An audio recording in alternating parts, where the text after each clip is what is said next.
Om Swastiastu. Halo semuanya, apa kabar? Mudah-mudahan sehat selalu dan tetap semangat ya.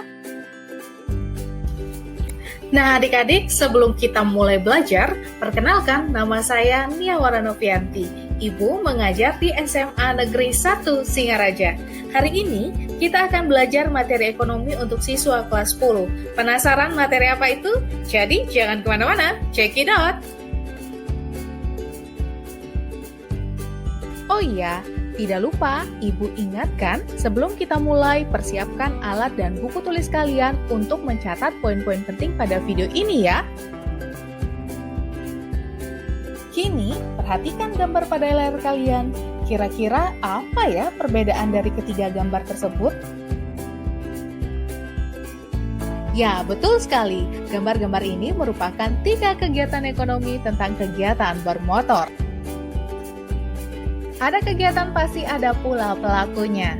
Nah adik-adik, di video kali ini kita akan menganalisis peran pelaku ekonomi dalam kegiatan ekonomi. Adapun tujuan pembelajaran kali ini, Ibu harapkan peserta didik dapat menyajikan hasil analisis peran pelaku ekonomi dalam kegiatan ekonomi. Dalam sebuah perekonomian, kamu pasti mengenal istilah konsumen dan produsen. Mereka kita sebut sebagai pelaku ekonomi, yaitu orang atau lembaga atau instansi pemerintah yang melakukan kegiatan ekonomi. Di dalam ekonomi yang lebih luas, pelaku kegiatan ekonomi tidak hanya sebatas konsumen dan produsen, penjual dan pembeli, tetapi lebih dari itu, termasuk pemerintah dan masyarakat luar negeri. Nah, bagaimanakah kita mendeskripsikan para pelaku kegiatan ekonomi dalam perekonomian? Siapa pula yang disebut sebagai konsumen, produsen, petah, dan masyarakat luar negeri dalam kegiatan perekonomian? Berikut penjelasannya. Rumah tangga konsumsi memiliki faktor-faktor produksi. Rumah tangga konsumsi sebagai pemilik faktor produksi akan menjual faktor-faktor produksi tersebut kepada produsen dengan memperoleh kompensasi. Rumah tangga konsumsi akan menerima pendapatan dalam bentuk sewa, upah, gaji, bunga, dan keuntungan. Berikut kegiatan yang dilakukan sektor rumah tangga konsumsi.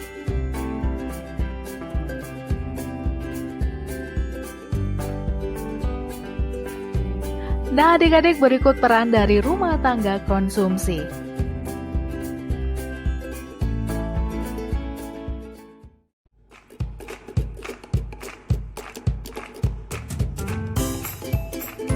Rumah tangga produksi adalah kelompok masyarakat yang kegiatannya menghasilkan dan atau menambah nilai guna barang dan jasa.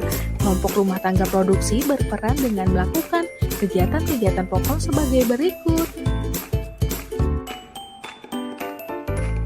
Rumah tangga produsen bertanggung jawab untuk melakukan kegiatan ekonomi yang bertujuan untuk menghasilkan barang atau jasa yang akan dijual kepada konsumen. Berikut peran dari rumah tangga produsen.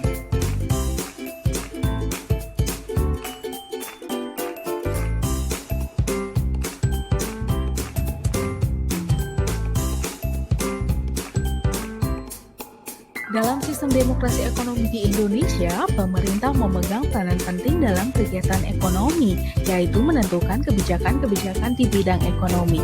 Kebijakan pemerintah tersebut dalam rangka memakmurkan rakyat. Nah, adapun kegiatan ekonomi yang dilakukan pemerintah antara lain berupa. Dari penjelasan ini kita dapat mengetahui bahwa pemerintah tidak hanya melakukan kegiatan produksi, konsumsi, dan distribusi saja loh, tapi juga sebagai regulator. Keren ya? Berbeda dengan rumah tangga konsumsi dan produksi, pelaku ekonomi ini menjalankan kegiatan ekonomi untuk mencari keuntungan demi kepentingan masyarakat.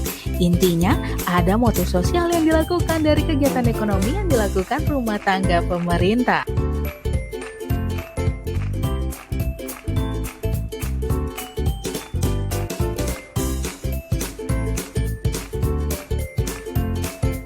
Setiap negara memiliki kondisi geografis dan iklim masyarakat yang berbeda. Kondisi inilah yang kemudian menciptakan interaksi ekonomi antar negara.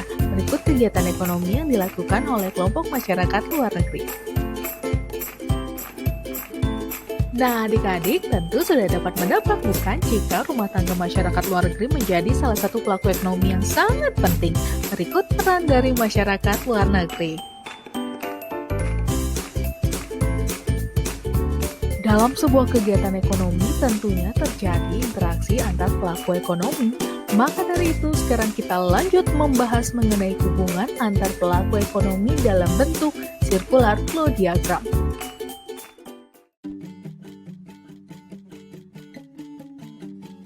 Pada dasarnya, circular flow diagram dua sektor menjelaskan hubungan perusahaan dengan rumah tangga dalam kegiatan ekonomi. Perusahaan menghasilkan barang atau jasa, sedangkan rumah tangga membutuhkan barang atau jasa untuk bertahan hidup.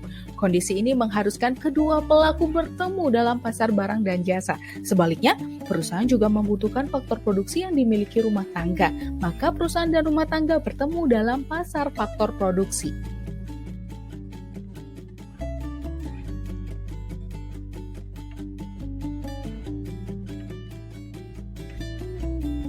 Circular flow diagram tiga sektor pada hakikatnya menjelaskan hubungan timbal balik antar pemerintah, rumah tangga, dan perusahaan.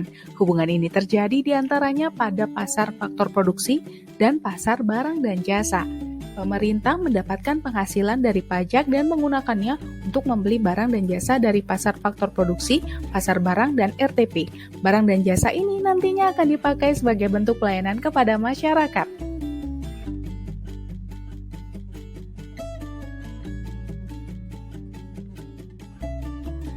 Circular flow diagram 4 sektor merupakan suatu negara yang mempunyai hubungan ekonomi dengan negara-negara lain. Meskipun gambar diagram di layar terlihat rumit, namun kalau kalian udah paham konsep diagram dari perekonomian 2 dan 3 sektor, kalian pasti langsung paham. Karena hubungan baik antar RTP, RTK, RTK, RTN, RTP, RTN pada dasarnya sama. Yang membedakan adalah adanya hubungan RTP dengan masyarakat luar negeri dan hubungan antara RTK dengan masyarakat luar negeri. Nah, adik-adik, dari penjelasan Ibu tadi dapat kita simpulkan bahwa pelaku kegiatan ekonomi yaitu rumah tangga konsumsi, rumah tangga produksi, rumah tangga pemerintah, rumah tangga luar negeri. Dan untuk bisa mendapatkan gambaran hubungan menyeluruh, dibutuhkan suatu model sederhana yaitu circular flow diagram yang melibatkan 2 sektor, 3 sektor, dan 4 sektor. Baiklah adik-adik, setelah kita belajar bersama, sekarang mari mengeksplorasi dengan memecahkan masalah. Maka kerjakan soal berikut secara mandiri di buku kerja, kemudian presentasikan. Sajikan semenarik mungkin ya. Sekian video kali ini, tetap semangat belajar dan jangan lupa selalu menerapkan 5M yaitu mencuci tangan, memakai masker, menjaga jarak, menjauhi kerumunan, dan mengurangi mobilitas. Sampai jumpa pada video pembelajaran berikutnya ya. Om Santi Santi Santi Om.